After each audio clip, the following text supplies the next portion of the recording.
Good evening, music world. John here from What's Spinning. Here tonight to chat about my next in my list week installment for the year.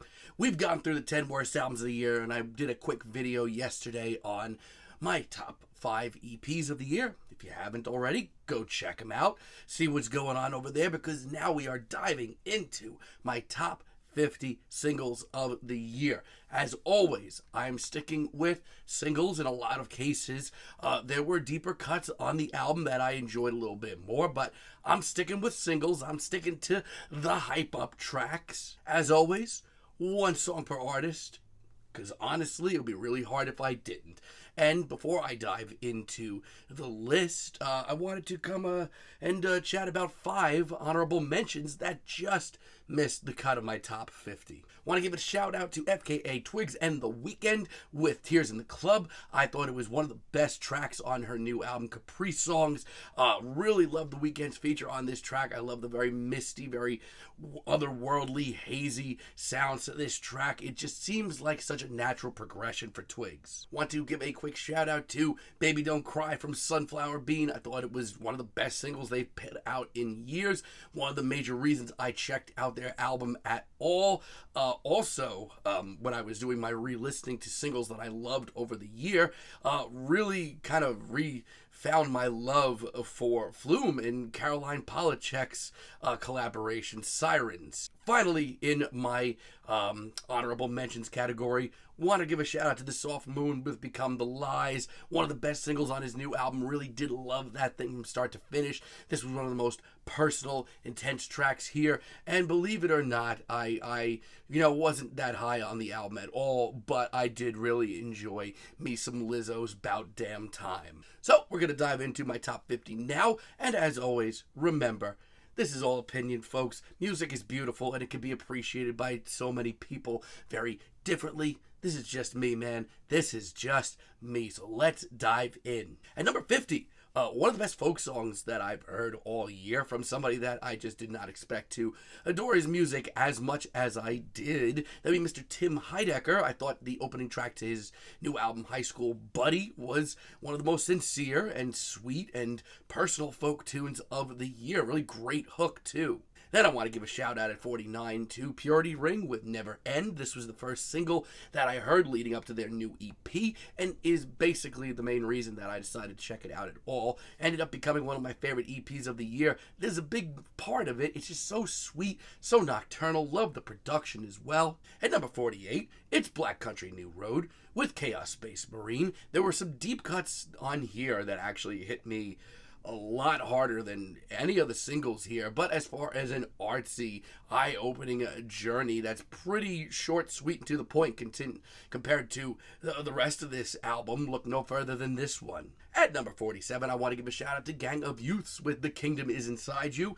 Still think their albums are really bloated. Still think that they have some figuring out to do. These albums are pretty long usually, but this single is one of the most passionate, arena-sized indie pop anthems I've heard of the year, and it's just so catchy, and it stuck with me so much. And at number 46, shout-outs to the Yeah Yeah Yeahs and Perfume Genius with Spinning Off the Edge of the World. One of the coolest collaborations that I've heard all year. A great return to form. At number 45, shout-outs to Daphni with Cherry. This is easily one of the best IDM albums that I've heard all year. I mean, the beats on this album alone go so hard and just get so, they go really hard. They're so colorful and vibrant and just so instantaneous. This title track is so good. And at number 44, shout outs to Mitski. She went synth pop and new wave on her new album. A lot of people didn't like that, but then I heard tracks like The Only Heartbreaker, I should say, and honestly, it's the reason that I loved this album as much as I did. Might be my favorite Mitski project. At number 43, it's Ken Mode with But They Respect My Tactics. One of the most absolutely crushing, intense, in-your-face punch you right in the mouth tracks I've heard all year. Their new album is just a pummeling experience from start to finish, and as soon as I heard this single, I knew I was gonna love it, and I did. At number 42, it's Suede with That Boy on the Stage. I did end up liking a lot of the deeper cuts on this album as some of my favorite ones, like Personality Disorder, but That Boy on the Stage just has so much pomp and circumstance. It takes their classic Britpop sound and their glam rock nods and puts it into a flamboyant, over-the-top, swagger-fueled track. And at number 41, it's from an album that I did review, but the file got corrupted, and it was just too late, and I couldn't really do anything about it. That would be one from the new Spoon album, which is still, God, they are so consistent over the years. They've been so damn consistent, almost too consistent at times. And it didn't hit any harder than with The Hardest Cut. At 40, we have Melody's Echo Chamber with Personal Message, one of the best neo-psych tracks that I've heard all year. And at number 39, we have Worm with Shadowside Kingdom, one of the most pummeling, intense, and epic, and larger-than-life metal tracks of the year. It's so instantaneous. It just rips you right in. The EP that it came off of, Blue Nothing, easily one of the best metal projects of the year. At number 38, we have Cate Le Bon with Moderation. I still have my reservations on loving albums from her from start to finish. Like this new one, really, I thought took a downturn in the second half. I just thought that was really inconsistent towards the end of it. But Moderation is easily one of the best tracks she's ever put out. Maybe the best track that she's ever put out. And coming up next at 37, we have Cloakroom. Yes, their track Lost Meaning is easily one of the best shoegaze tracks I've heard all year by far, and more importantly, just one of the best album openers of the year. This track showed me the band's sound, dragged me into it, and wouldn't let go, like, very quickly. At number 36, we have Preoccupations with Ricochet, one of the best tracks on their new album. Instantly, when I heard this, I knew they were going to pull out something special, and they did. It is their artsiest, sort of old-school post-punk and art punk album to date, but it shows them so laser-focused to an extent that I did not know was possible right now. And at number 35, one of my favorite tracks from the new Alvvays album, Very Online Guy. It's one of the shortest tracks on there. It's got a little sort of lo-fi production, but it is the same glamorous, soaring indie pop and power pop, synth-driven pop of the year, and it's so catchy and so good. At number 34, we have Daywave with Where Do You Go?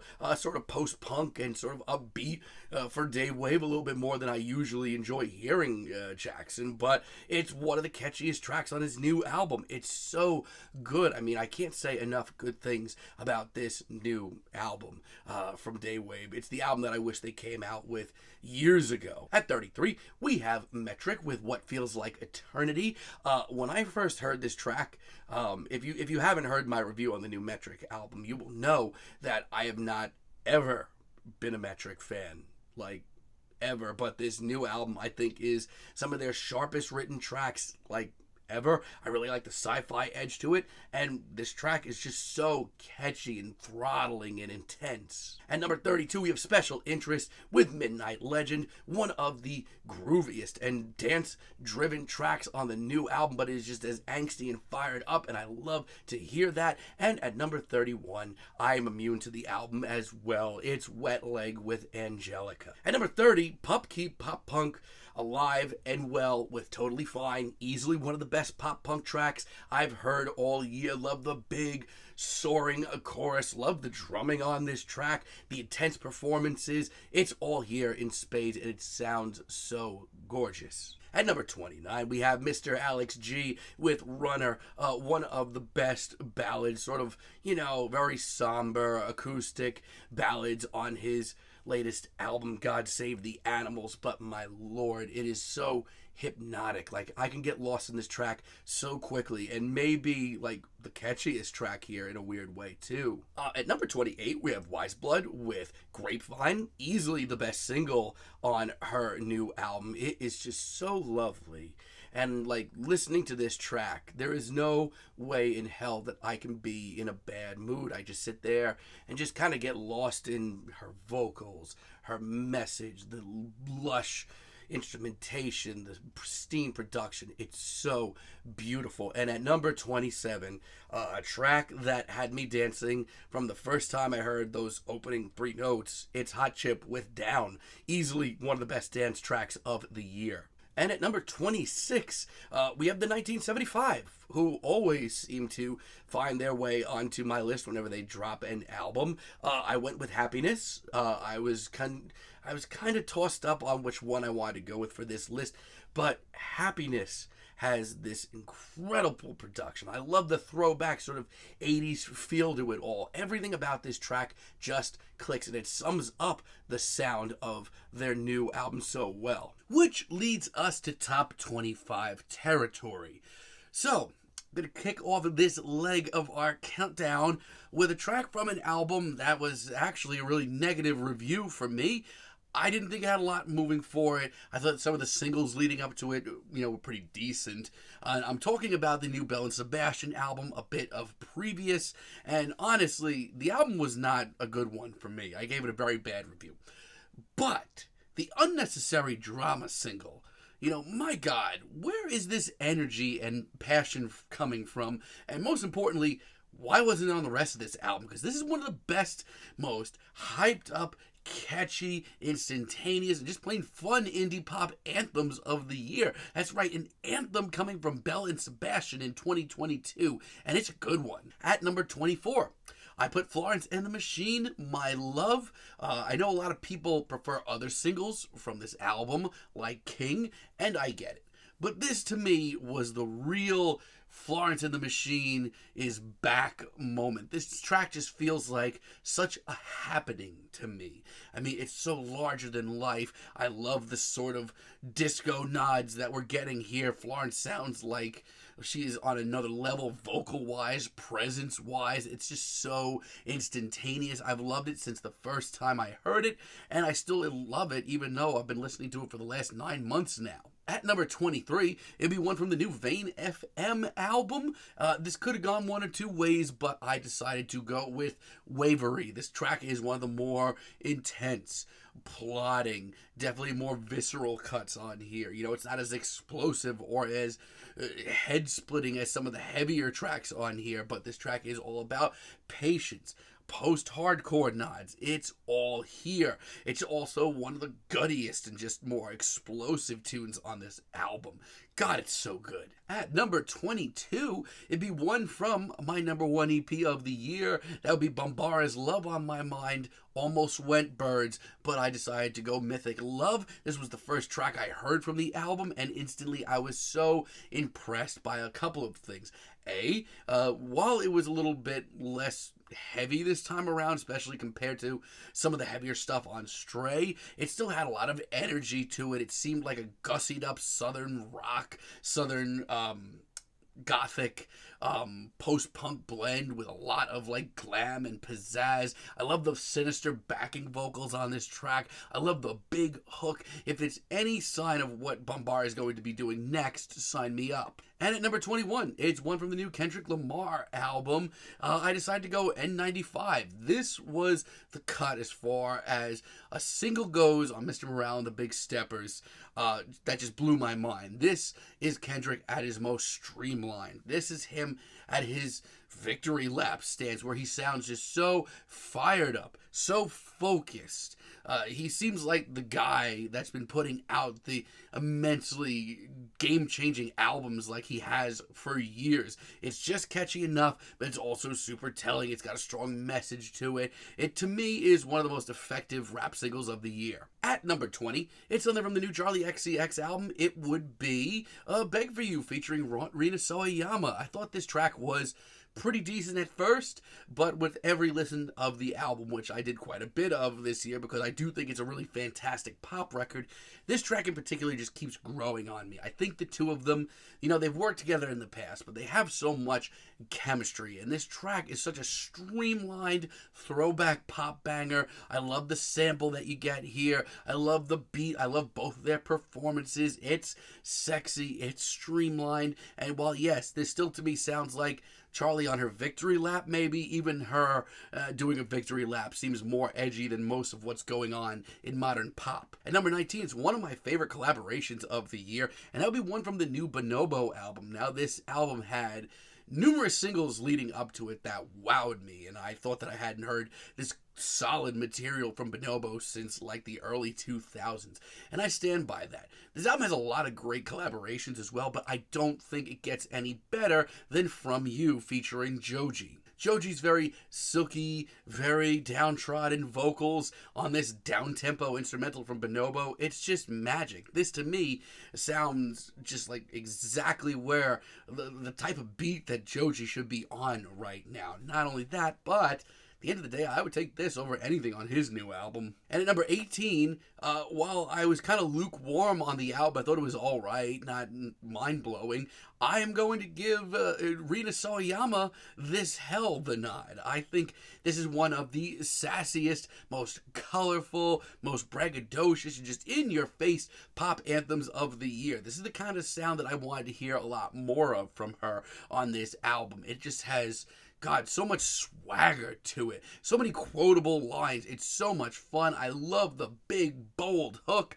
This is just where I like hearing my alternative pop at the end of the day. On the dancier side of the pop spectrum, at number 17, I wanted to give a big shout out to Carly Rae Jepsen, who, didn't come out with her best album, kind of lackluster compared to Dedicated and Emotion, but I will say this, Talking to Yourself fits the bill. This is the kind of track that, Carly these days has some pretty big shoes to fill, mostly because of just how successful her last two albums were, but this is one of, a handful of tracks on her new album that fill those shoes. This track is larger than life. It is huge. It is explosive. I love the gigantic hook here. It's one of the best pop hooks I've heard all year. I love the pristine production. She just sounds like she's where she should be right here. And at number 16, want to give a big nod to the boys and girls in Big Thief. This could have gone a lot of different ways, and I have to salute the new album so much because this really has, made me understand and appreciate Big Thief's music so much more, to an extent that I just didn't really think that I was going to be able to get here. This new album has a lot of really great singles to it. Leading up to it, there were like 8 or 9 released, but for me, I went with Little Things. This to me is the sort of throwback, sort of progressive folk track that is, multi-layered, has some different movement. It's got nods to old school indie rock. It's just so wonderfully and warmly performed. It's one of the more straightforward tracks here as well, which at the end of the day I do appreciate, even though there's nothing wrong with their more sprawling experimental numbers. This just to me, as far as like a folk rock tune goes, nothing's actually even come close to touching this year. And at number 15, an electronic track that just blew my mind from the first moment that I heard it. We're going to give it to Daniel Avery with Walls of Sleep.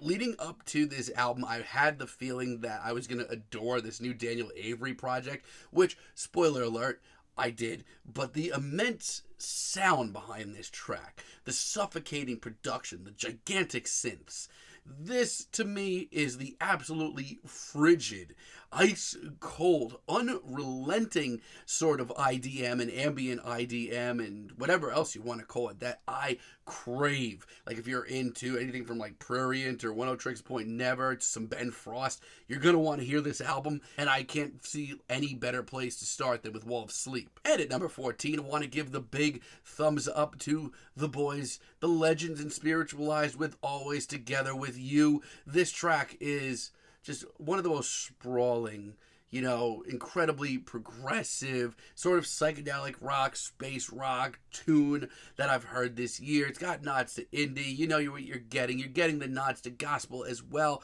But this, to me, just starts off this new album so well. I mean, there's so much to like here. It's, it takes its time, but by the time that we reach the end of this track, it is one of the most gorgeous, euphoric experiences I've heard in any genre of music. It's certainly a good one, as is our number 13 single of the year, and it's a track from an album that I feel like isn't getting enough praise because I do think that there's a lot of fantastic things going on here. And that would be the new Hatchie album, Giving the World Away, and our number 13 single, Quicksand. This is easily some of the flashiest, classiest throwback pop that I've heard all year. This brings back the sounds of like mid-90s dance pop in such a strong way. This hook is one of the most infectious, unrelentingly sweet and charming choruses that I've heard all year. I love her vocal performance. I love the sort of alternative spacey production that we're getting here, and I can say that about a lot of this album actually. And no, it's not amazing, but if you haven't given it a chance yet, definitely check it out. And this track is a huge reason why it works. And at number 12, God, I need a shower after just thinking about this track because it's so fucking heavy, man. It's number 12. It's Chat Pile with Slaughterhouse. I could have gone a few ways here. For the meme ability, I almost wanted to put Grimace Smoking Weed.jpg. But this, to me, hearing this track earlier this year made me redo my entire calendar to make room to chat about this album. That's something that rarely happens. It is explosive. There's nods to sludge metal, noise rock, post-hardcore, and more. It is ruthless. It is unrelenting. It is so over the top, and I can't get enough of it. And at number 11, it is a left field, abstract, hip-hop posse cut with Danger Mouse, Black Thought, ASAP Rocky, and Run the Jewels with Strangers. This right here. This track, there was a lot of really great singles on the new Black Thought and Danger Mouse record, but this, to me, encapsulated the sound of it all. It is left field. It is wordy. It is poignant. It is intense. It is laser focused, all draped over a very old school jazzy beat that sounds so fresh, yet so nostalgic. Rocky and Run the Jewels both kill their verses so well. Like, this track is just an abstract hip-hop posse cut, and it's great. Which leads me to our top 10 singles of the year. Starting off with The Boys and Girls in Beach Bunny. Now, my thoughts on this album have lessened a little bit overall. Maybe I was a little bit too giving on it. However, this single is still one of the most pleasant, genuinely sweet, absolutely infectious tracks that I've heard all year, and that would be Entropy. This could have been Oxygen very easily as well, but the fact of the matter is that when Beach Bunny focus, their single writing and their hook writing is so on another level. This track is just perfect in so many different ways. It's sweet and it's caring. It's got the human emotion to it, but it's also got the big pop hook. It's so good. And at number 9, I genuinely struggled as to which track I wanted to put here. I knew it was going to be something from the new Weeknd album. That was obvious to me. However, what wasn't obvious to me was Which Way to Go. This could have very easily been Take My Breath or Out of Time, but I decided to go with Sacrifice. I mean, that bass lick, man, that bass groove, I don't think I could say no to that if I tried. And yes, this track has become a little overplayed, but my God, is it so catchy. This, to me, signaled that The Weeknd could handle this synth funk and synth wave and do it so much justice. The guy is creatively on a hot streak right now, and this track is a huge part of it. And at number 8, it's Show Me the Body with one of the most intense, absolutely fearless, seriously, doom impending track that I've heard this year, and that's World War IV. This track hit me like a ton of bricks, and leading up to their latest album, I remember hearing this and just my jaw just dropped with each passing second, whether it be the intense spoken word passages, the progression here, just how quiet and droning it begins, to the plucked guitars that are just so ominous to what this track becomes by the end of it. Oh God, it's so good. And at number 7, I could not say no. It's Young Gravy, Betty Get Money. That's the review. And at number 6, I'm going to give it to Orville Peck.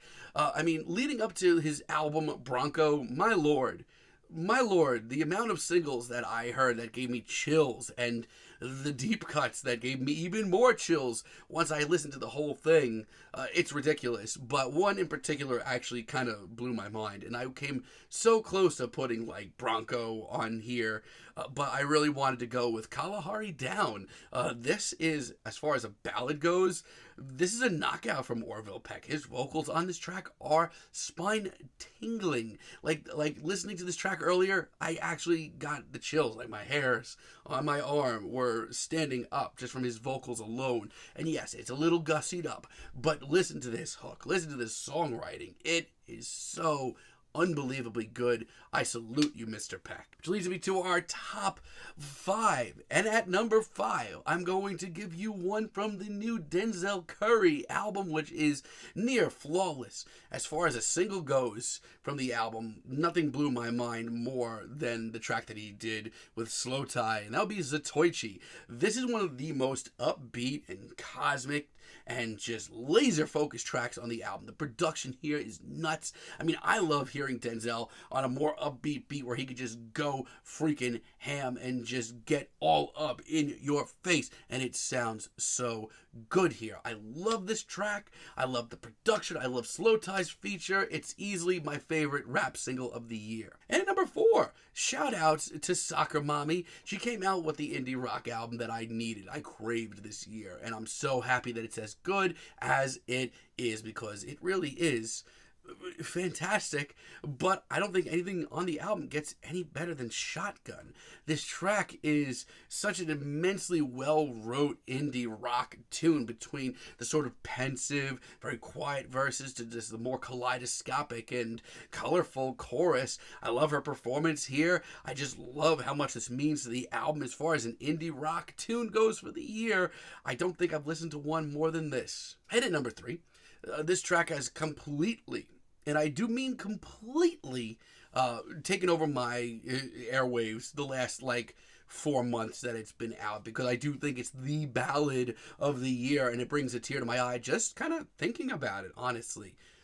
I almost put it just the original version of Angel Olsen Big Time, but at number 3, I am going to put her redone version with Strugill Simpson. If you haven't heard this yet and you're a fan of the Big Time album, then you need to listen to this ASAP, because Angel Olsen and Strugill Simpson have so much chemistry together here. Their vocals play off each other so magnificently. It is so warm. It is so loving. This track is so full of life and adoration, and hearing this track, it warms my soul. This is some good chicken soup for the soul in an alternative country track. It just happens to be a freaking awesome duet between two of the best that are doing it right now. If you haven't listened to it yet, get out there. And at number 2, I mean, since the first time I heard the damn single, it has done nothing but get me on the dance floor every single time without fail. It's one of the sharpest tunes of the year in any genre. It deserves all the praise. It is sleek. It is soulful. It is funky. It is Beyonce's Break My Soul. This beat, the production, the intro to this track, her very confident verses, the throwback dance beat, everything about this track works in her favor. And listening to this leading up to her album, I knew I was going to instantly, absolutely love it. And what do you know? I did. I think it's easily the best dance tune of the year, and just an impeccably written track. Which leads me to my number 1 single. My number 1 single of 2022. And it's ironic that I'm putting this track here, mostly because my initial reaction to it was extremely negative. I do a radio show in my spare time, and on it I was going off on this track for probably half an hour about how tame it was and how it wasn't what I wanted to hear from her. But here we are months later, and I haven't listened to anything else more this year. It touches my soul every single time. I think it's the track of the year. If you haven't yet, it is required listening. It is Ethel Cain, American Teenager. Hearing this leading up to Preacher's Daughter, I didn't think I was going to like Preacher's Daughter. That's how much it affected me. But It really is a cornerstone of the album. It is one of the most passionate, well-written, most visual tracks of any genre that I've heard this year. And it is an anthem. It is a larger-than-life anthem from Ethel freaking Cain. Thank you for that. And thank you all for sitting through this list. But what are some of your favorite singles of the year? Let me know down below. And stay tuned tomorrow for my final video of my list week. I know it's a little late, but it's going to be my top 20 albums of the year. And until then, have a great day, friends.